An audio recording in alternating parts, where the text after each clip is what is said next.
Bueno, tenemos que presentar el sexto programa, ¿no? El sexto. Esto va a viento en popa a toda vela. No surca el mar sino vuela. Un velero mercantil o algo así. Así es. Y así es como empieza nuestro programa de hoy.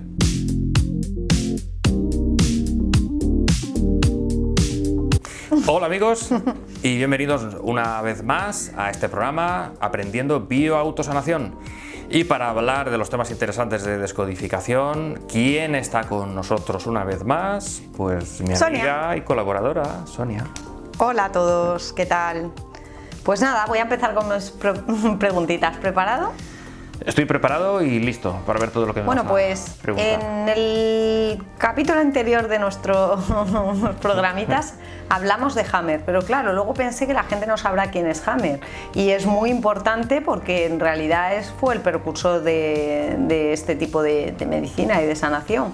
Sí, así es. Hablamos de Jesús Candel y nombramos ahí por encima a Hammer, y la verdad es que en este canal creo que nunca he llegado a nombrarlo, o si lo he nombrado no hemos profundizado con este hombre. Y la historia de Hammer es muy interesante. Hammer fue un médico alemán, era oncólogo, y en los años 80 era un hombre que estaba casado, tenía su mujer y tenía un hijo, que tenía unos 20 años en ese momento más o menos. Y bueno, Hammer era un médico normal y corriente, común, pero un día ocurrió algo interesante en su vida. Bueno, ocurrió un drama. Su hijo, que ya te digo, rondaba los 20 años más o menos, pues en una fiesta alguien disparó y una bala perdida le alcanzó en la cabeza. Entonces el hijo de Hammer entró en coma, estuvo unas semanas o un par de meses en coma, al final no se recuperó y falleció. Y aquí es donde empieza la historia de Hammer. Porque al año del fallecimiento de su hijo, debido a ese acontecimiento traumático, pues a Hammer le diagnostican un cáncer de testículo y a su mujer un cáncer de pecho. Entonces Hammer, que claro, él empezó a pensar y dijo, vamos a ver, si mi mujer y yo somos dos personas relativamente jóvenes, porque en esa época rondaban los 40 años más o menos, estaban sanos, además su mujer también era médico. Y claro, él dijo, ¿y si hubiera una relación entre la muerte de nuestro hijo y nuestro diagnóstico de cáncer? Porque además, fíjate, cáncer de testículo, ¿de qué estamos hablando? Del órgano que se encarga de la reproducción. Y en la mujer, cáncer de pecho, pues el pecho es el órgano que se encarga de alimentar al hijo. Y precisamente ellos habían perdido un hijo. Entonces él pensó, ¿y si estuviera relacionado nuestros cánceres con el acontecimiento de la pérdida de nuestro hijo? ¿Qué fue lo que hizo? Pues empezó a investigar. Y él, como estaba a cargo de toda una planta de enfermos de cáncer, enfermos oncológicos, pues empezó a preguntarles a todos sus pacientes si habían vivido una situación dramática, inesperada y sin solución. Y descubrió que en el 100% de los casos, de todos los pacientes a los que le preguntó, descubrió que el 100% efectivamente habían vivido una situación, una experiencia dramática, vivida en soledad o aislamiento y sin solución. Y a partir de ahí pues ya empezó más en profundidad, empezó a comentárselo a compañeros suyos médicos, pero aquí es donde empieza ya la otra cara más oscura de Hammer, cuando digamos que todo el mundo se le pone en contra. Porque claro, él quería demostrar, de alguna forma, pues él estaba descubriendo que la enfermedad respondía a una lógica, a un sentido, que no era algo aleatorio. Pero la comunidad científica pues empezó a ponerse en contra de él hasta el extremo de que le quitaron su título médico e incluso acabó en la cárcel, porque él quiso pues seguir teniendo acceso a los expedientes médicos y al final, como te digo, pues acabó en la cárcel hasta sus últimos días, que creo que vivió en España. En la cárcel estuvo como 8 o 12 años en prisión y al final pues se tuvo que retirar. Pero básicamente esa es la historia de Hammer, y a partir de ahí, de esos años 80, empezó a surgir lo que se llama hoy en día la biodescodificación, que añadiría a lo de Hammer, añadirían también el estado emocional, las emociones. Porque Hammer, con su mentalidad científica de médico, pues él decía que la enfermedad era una adaptación de la naturaleza, ¿no? Digamos que él no contemplaba las emociones. O sea, si tú te caes de un andamio y te rompes un hueso o te matas, pues él decía, bueno, pues te has roto un hueso porque te has caído desde 5 o 10 metros, ¿no? Pero no porque haya algo más, no había, él no contemplaba, pues eso, ni el estado emocional ni el árbol genealógico, que también se incluyó después con la biodescodificación. Pero todo surge de Hammer, realmente fue el precursor de todo. Entonces, por lo que estás diciendo, si una persona sufre un accidente, no es fruto de la casualidad, cuando sucede algo trágico, por ejemplo. Así es como lo contempla la descodificación. Que digamos que la descodificación, al meter también el aspecto emocional, pues también mete el transgeneracional, el árbol familiar, y digamos que todo sí que tendría un sentido. Sin embargo, Hammer no, Hammer incluso estaba en contra de la medicación, porque él decía que la medicación frenaba la sanación natural del cuerpo, ¿no? Es como si tú empiezas a toser porque tienes muchos mocos, ¿no? Tienes flemas, entonces la tos te está ayudando, aunque parezca un impedimento, pues la tos te ayuda ¿a qué? Pues a que expulses esas flemas. Pero claro, si te vas a la farmacia y te tomas un jarabe para quitarte la tos, pues claro, dejas de toser, pero las flemas que te queden pues van a estar más tiempo dentro del organismo y tardarás más en expulsarlo. Entonces digamos que esa era la filosofía de Hammer. Bueno, otra pregunta, ¿qué es el concepto de diagnóstico? El conflicto de diagnóstico es pues esos días previos, ¿no? En los que tenemos preocupación, ansiedad, estrés, no sabemos lo que nos va a decir el médico, y al final pues eso, otorgarle todo el poder, ¿no? A otra persona, la cual pues va a decir si tenemos algo o no tenemos nada. A lo mejor no tenemos nada, ¿no? Y llegamos a la consulta, el médico nos dice, bueno, pues las pruebas le han salido bien, ¿no? Pero luego pasan unas semanas, porque esto a veces ocurre, y entonces la persona se empieza a encontrar mal, vuelve a acudir al médico y entonces en ese momento sí que tiene una enfermedad, ¿no? Es decir, que tenemos que tener mucho cuidado con ese conflicto de diagnóstico. También el conflicto de diagnóstico ocurre cuando muchas veces pues una mujer se puede detectar un pequeño bulto en el pecho, entonces va al médico y a veces le dicen, bueno, pues esto puede ser algo peligroso, vamos a hacerte una pequeña biopsia, vamos a hacerte más pruebas.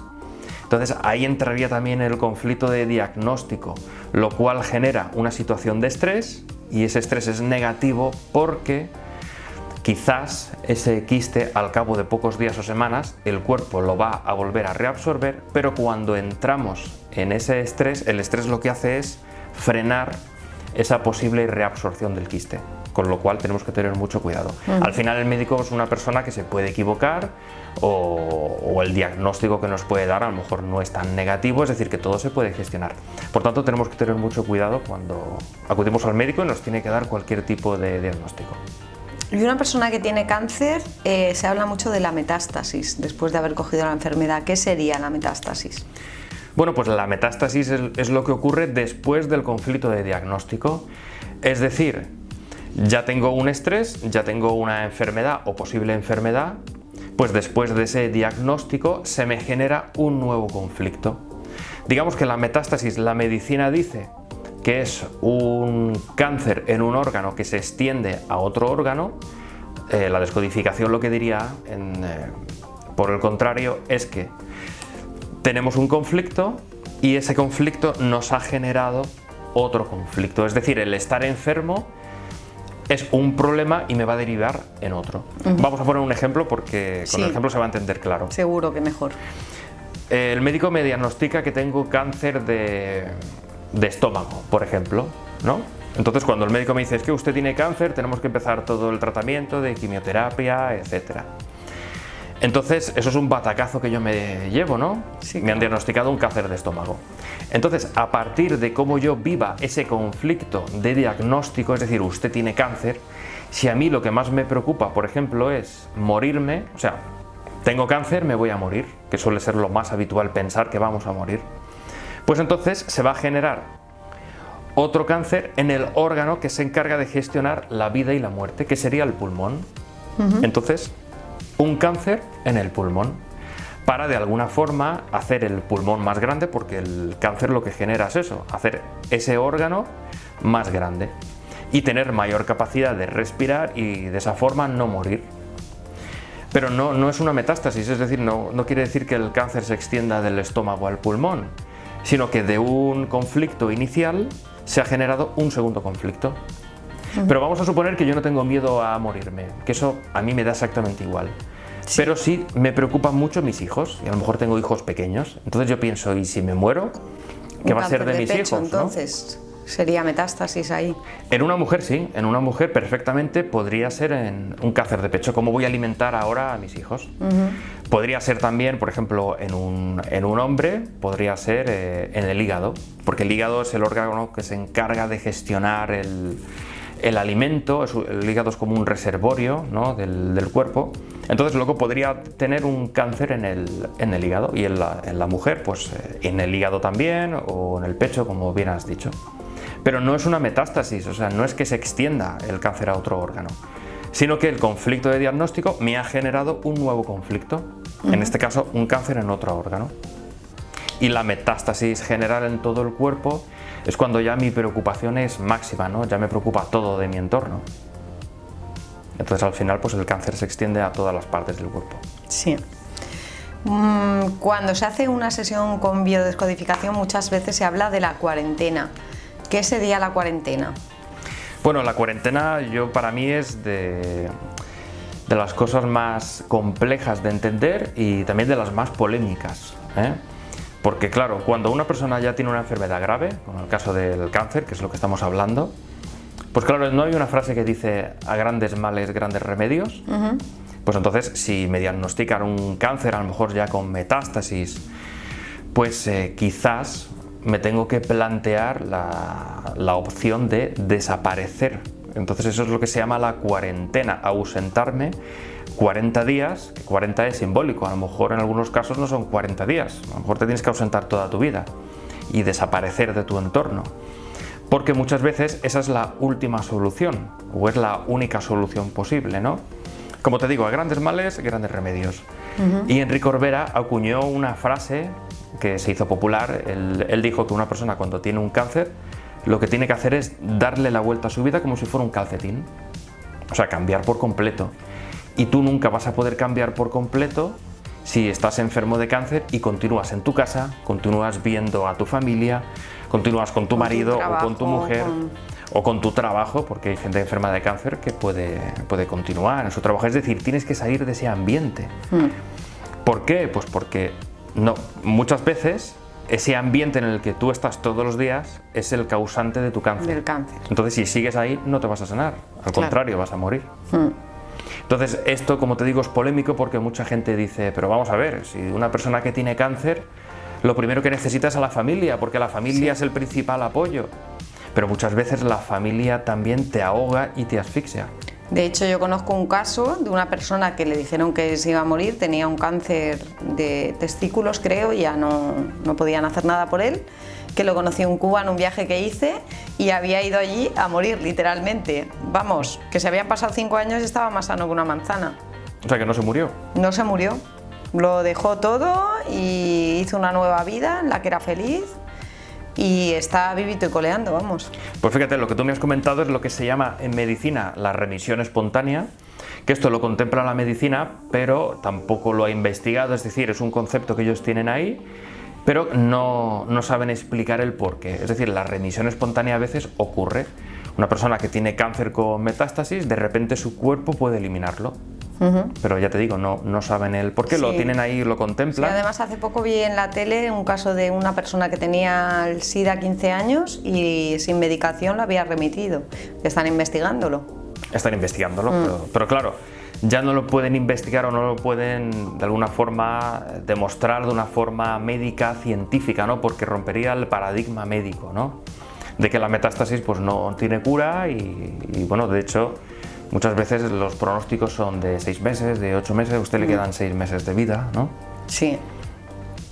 Entonces la importancia de la cuarentena, ¿no? Entonces el que esté dispuesto a romper con todo y marcharse, pues entonces tiene una posibilidad de sanarse. Es lo que se llama, además de cuarentena, también tiene otro nombre y es morir simbólicamente. Sí, para renacer, ¿no? Claro, es morirte hoy. De una forma simbólica, mueres a todo, a la familia, a los amigos, a tu entorno y te marchas lejos, lo más lejos posible. Que aunque se vea como una locura, ¿qué tiene uno ya que perder? Nada. Claro, si ya no tienes nada que perder. No tienes nada que perder. Tienes metástasis, cada día que pasa estás peor. Y bueno, ¿qué tienes que perder? Entonces, mejor muérete hoy, simbólicamente, porque a lo mejor si te mueres hoy, igual no te mueres dentro de un mes o 2 meses.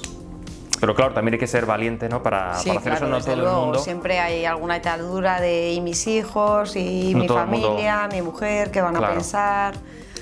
Y yo conocí el caso también de un compañero mío de trabajo que enfermó de cáncer, estuvo creo que 6 o 8 meses con tratamiento de quimio, ya no aguantó más y al final falleció.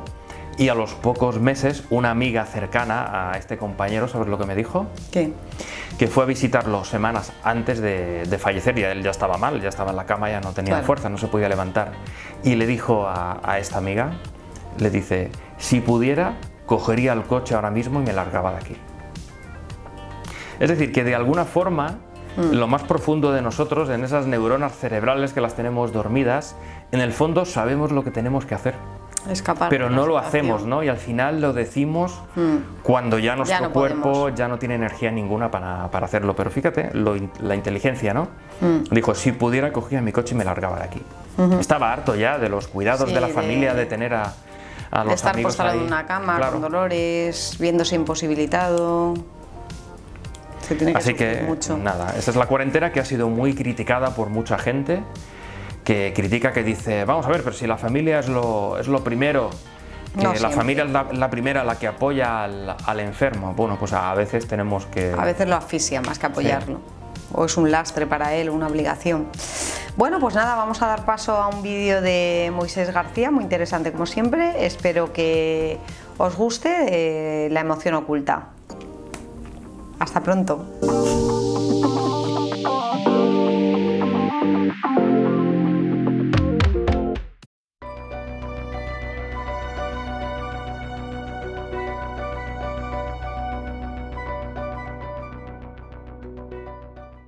Bueno, Moisés, buenas tardes. Hola, ¿qué tal? Bueno, ¿qué caso nos tienes preparado para esta tarde? Uno de esos casos apasionantes. Pues mira, es una mujer que tiene insomnio y también por las noches se despierta dando voces, gritos. Bueno, un caso de insomnio. Vamos a ver de qué se trata. Bueno, como siempre le explico a la persona un poquito su sintomatología, de qué puede ir, le voy dando pistas, ¿no? Para que ella vaya conectando con esa historia. Entonces le digo que el insomnio lo que hace es mantenernos pues con los ojos abiertos, ¿no? En vela, alertas, porque puede pasar algo. Tengo que estar en alerta. Entonces, ¿por qué esa persona tiene que estar en alerta, ¿no? ¿O para qué? Esa sería la pregunta. Le pregunto desde cuándo, como siempre. Dice, pues, bueno, los ha tenido durante toda la vida. Pero hace un año es cuando eso, digamos, se ha incrementado. Es decir, que no hay noche que pase sin que tenga insomnio y que se despierte dando esas voces. Incluso tiene que dormir acompañada de su hija. O sea que hace un año se le agrava mucho más. Hace un año se le agrava muchísimo más. Antes lo tenía, bueno, esporádicamente, ¿no? Sí. No todos los días, pero sí que lo tenía. Pero hace un año eso se ha intensificado. La pregunta, una pregunta bueno, que no tiene que faltar, lógicamente, es ¿hace un año qué pasa? Pero hace un año, ¿qué pasa? Pasan muchas cosas, pero ¿qué ocurre en relación a esto que yo le comento? ¿Qué te pasa? Hace un año que tienes que estar alerta. Alerta en no dormirte. ¿Por qué? Te pasa por la noche. Dice, bueno, no sabía decirme muy bien esta persona, la mujer, a veces es difícil. Digo, bueno, pues, ¿cuál es tu situación? Hace un año vives con tu hija, ¿no? Porque ya me has dicho que te acuestas con ella, vives con tu hija, hay alguien más en la casa. Hombre, pues sí, precisamente hace un año, pues bueno, me separo. Bueno, esta persona vivía contigo, sí. Bueno, ¿y qué ocurre? Pues mira, Moisés, hace un año, hombre, no llevaba mucho tiempo con esta persona viviendo, pero una noche estamos ahí los dos en la intimidad y de repente pues me toca y claro, yo no estaba preparada, me pilló así de repente y tal, y ahí es que me sentí muy mal y esa noche, vamos, es que no pude dormir nada, me desperté gritando y bueno, y a partir de ahí, bueno, ya no estoy con esa persona y he tenido que dormir con mi hija a la fuerza porque no lo podía llevar. Entonces, bueno, vamos a ver, porque estoy seguro que atrás en el tiempo has tenido que vivir una situación de esa índole. Una situación que te ha pasado algo por la noche, te ha pasado una situación de estrés, más o menos de la misma dinámica, o donde hayas sentido esa misma emoción de miedo y pues que no has podido dormir. Dice, pues no sé, porque claro, he tenido parejas, pero bueno, no he tenido ningún problema. Sigue pensando, porque atrás has tenido que vivir. Y sí, me dice, sí, pues mira, Moisés, es verdad, ahora que lo pienso, con alguna de mis parejas también me ha vuelto a pasar, cosas que me han hecho y tal, en la intimidad, y lo he tenido que dejar. Bueno, ¿y te ha pasado con alguna pareja más? Porque ya van 2. Mira a ver atrás, otras parejas que hayas tenido, otras personas que hayas conocido, y dice, pues sí que es verdad. O sea, que se le repetía sí que se repetía. Patrón. Sí que se repetía con 3 o 4, no me acuerdo bien, 3 o 4 me dijo. 3 o 4. Automáticamente cuando esto pasaba, la relación se cortaba. Claro. Y digo, son 3 o 4, pero estoy convencido de que muchísimo más atrás en el tiempo, porque la última creo que era a los 20 años, la última pareja. Estoy convencido de que todavía más atrás te pasó lo mismo. Piénsalo bien. En ese momento vi que a la persona pues le caía alguna lágrima y dije, ya sabe quién es. Y le dije yo, ¿es tu padre? Y me dijo, sí, es mi padre. Cuando yo era pequeña, creo que me dijo unos 10 años. Cuando yo tenía 10 años, mi padre, yo estaba durmiendo, es decir, que le pasó por la noche, estaba durmiendo en mi habitación, mi padre entró y me tocó. Y dije, pues ahí lo tienes. Por eso, tu inconsciente, tu biología, que es al final lo único que tienes, ¿cómo crees que te va a dejar dormir? No puede dejarte dormir, porque te puede pasar otra vez lo mismo. Claro. Y además te digo, esos gritos que tú tienes en mitad de la noche, ¿a quién le estás gritando? ¿A mis parejas? No, le estás gritando a tu padre, porque tenías 10 años y en ese momento pues no pudiste gestionarlo. Eso se te quedó ahí y estás viviendo continuamente sin saberlo, bueno, tu inconsciente sí que lo sabe, estás viviendo con cada pareja que tienes lo mismo hasta el día de hoy.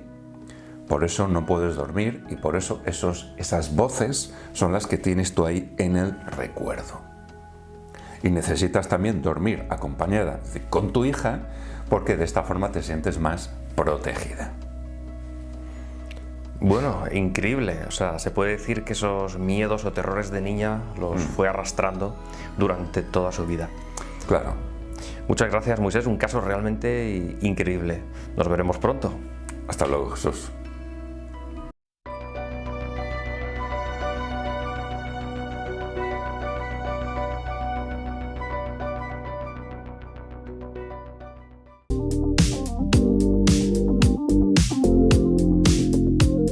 Pues nada, chicos, el caso de Moisés que has puesto hoy me ha encantado, la verdad, como siempre, se supera cada día más Y nada, despedirme de vosotros hasta el próximo programa, si es que hay otro, porque yo creo que el Jesús me va a despedir de un momento a otro. Bueno, y vamos eso que a ver. no me paga. Vamos a ver que te voy a despedir. A todo lo contrario. Tenemos que grabar muchos programas más, porque además nuestros seguidores lo dicen, ¿no? Bueno, ¿y Sonia cuándo va a aparecer en otro Les gusta programa que yo más? esté aquí, les gusta que yo esté aquí. Claro que sí. Y como siempre, recordad, porque a veces se nos olvida, el vídeo lo podéis comentar, podéis dejar los comentarios, podéis compartir el vídeo para generar difusión, que eso también es importante en el canal. Podéis, suscribiros, ¿no? También. Claro, darle a me gusta, muy importante también. A la campanita, al like, al dislike, no, Sí. Para abajo no. No, eso no, que aunque ya no lo vemos, pero... No. Y los que quieran darle que no, que le dé 2 veces al no. Si hay alguien que no le Eso guste, que le dé 2 veces. Casi es que sí. Porque así es que sí, así sube otra vez. Bueno, Sonia, pues muchas gracias por haber estado Nada, aquí, gracias como a ti siempre. por invitarme. Y nada, y nos veremos en un nuevo programa. Gracias a todos y como siempre, hasta la Próxima.